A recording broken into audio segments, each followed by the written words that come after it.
E aí pessoal, tudo bem? Aqui é o Rony, professor de Física. Neste vídeo vamos resolver um exercício relacionado ao estudo do campo auxiliar H. Observe o quadro enquanto eu faço a leitura do enunciado.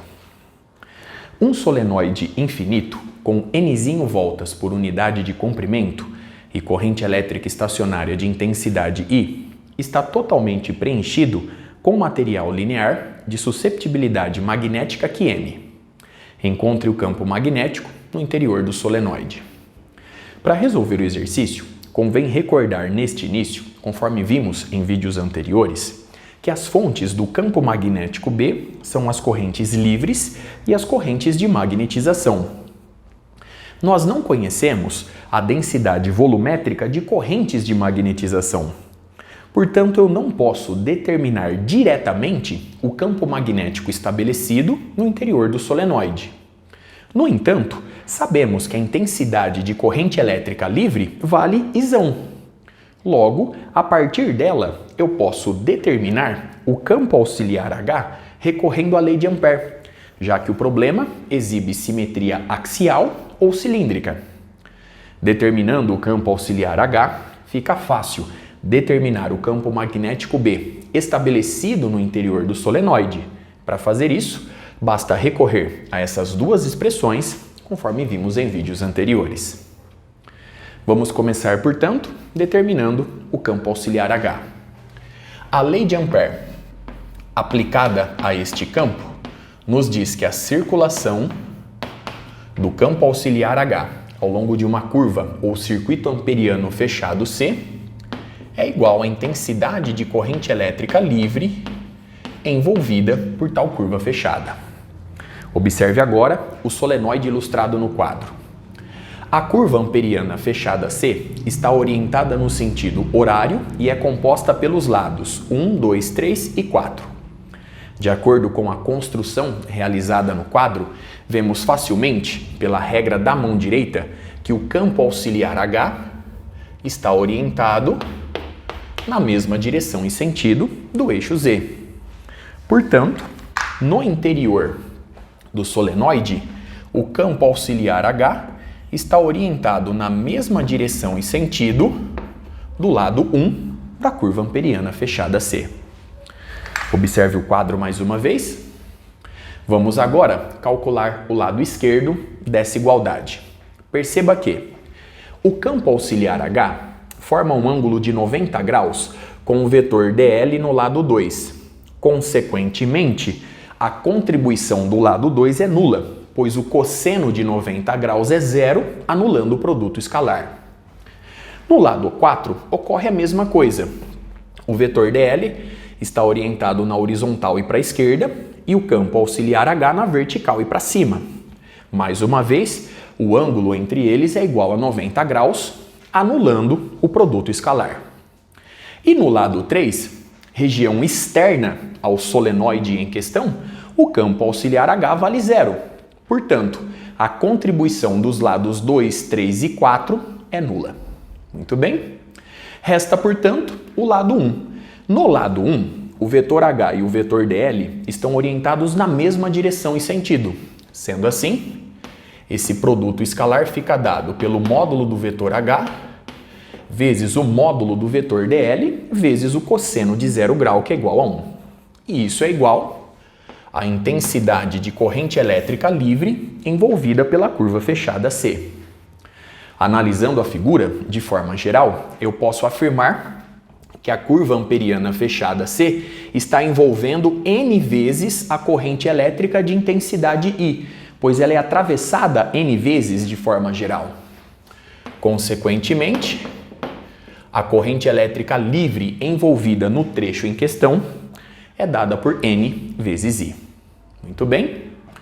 O campo auxiliar H é uniforme no interior do solenoide, portanto, ele sai da integração. H vezes a integral de dl ao longo da extensão do lado 1, o único que contribui para a circulação do campo auxiliar H. A integral de dl é simplesmente L. Muito bem? E isso é igual a N vezes I. Isolando H, vemos que H é dado pela razão N sobre L vezes I, sendo a razão N sobre L igual a Nzinho, vemos que o campo auxiliar H estabelecido no interior do solenoide fica dado por Nzinho vezes I, de acordo com a regra da mão direita, na mesma direção e sentido do eixo Z. Observe a expressão obtida e todo o cálculo realizado até aqui. A partir de agora, fica fácil determinar o campo magnético B estabelecido no interior do solenoide. Para fazer isso, basta recorrer à expressão B é igual a μ vezes o campo auxiliar H. μ é igual a μ0, que multiplica 1 mais a susceptibilidade magnética QM vezes o campo auxiliar H. Consequentemente, o campo magnético B, estabelecido no interior do solenoide, fica dado por, então nós temos μ0, que multiplica 1 mais QM vezes H, dado por Nzinho vezes I, Z versor. Muito bem. Analisando essa figura e sabendo que μ é maior do que 0, eu posso afirmar com segurança que o campo magnético B também possui a mesma direção e sentido do eixo Z. Observe mais uma vez os resultados obtidos e todos os cálculos realizados até aqui. Vamos agora admitir que o material em questão é paramagnético. Nesta situação, a susceptibilidade magnética é maior do que 0. Consequentemente, observe a expressão obtida, o campo magnético estabelecido no interior do solenoide sofre um pequeno reforço. Agora, se o material em questão é diamagnético, situação em que a susceptibilidade magnética é menor do que 0, o campo magnético estabelecido no interior do solenoide sofre uma pequena redução. Nós podemos comprovar matematicamente esses dois fatos calculando a densidade superficial de correntes de magnetização representada pelo vetor Km. Conforme vimos anteriormente, o vetor Km é dado pelo produto vetorial do vetor magnetização pelo versor N da normal externa à superfície lateral do solenoide em questão.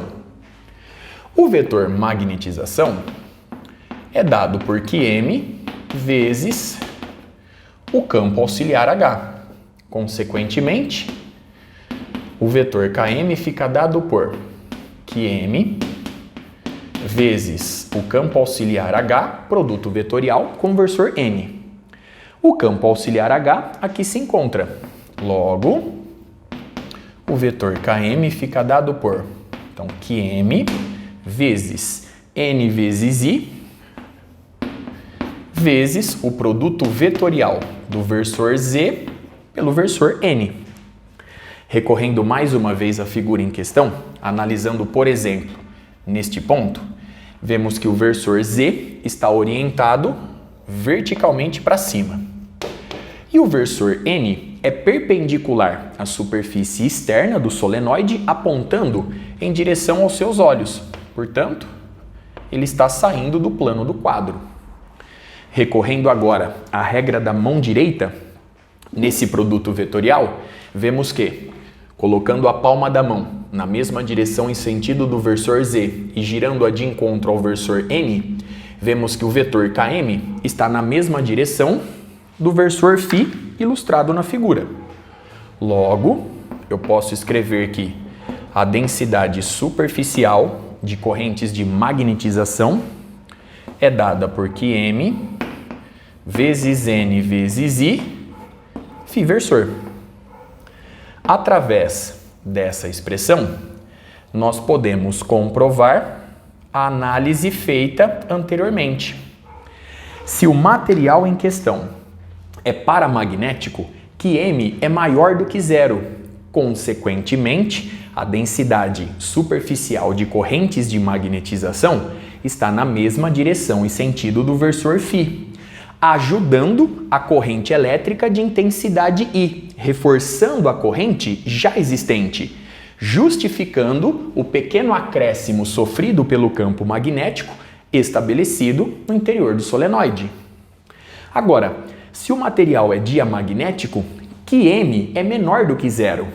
Consequentemente, a densidade superficial de correntes de magnetização está orientada na mesma direção, porém sentido oposto ao versor φ, promovendo uma pequena redução na intensidade de corrente elétrica existente, justificando a pequena redução sofrida pelo campo magnético estabelecido no interior do solenoide. Observe mais uma vez todas as expressões obtidas, os cálculos realizados. Com isso, eu encerro este vídeo. Até a próxima.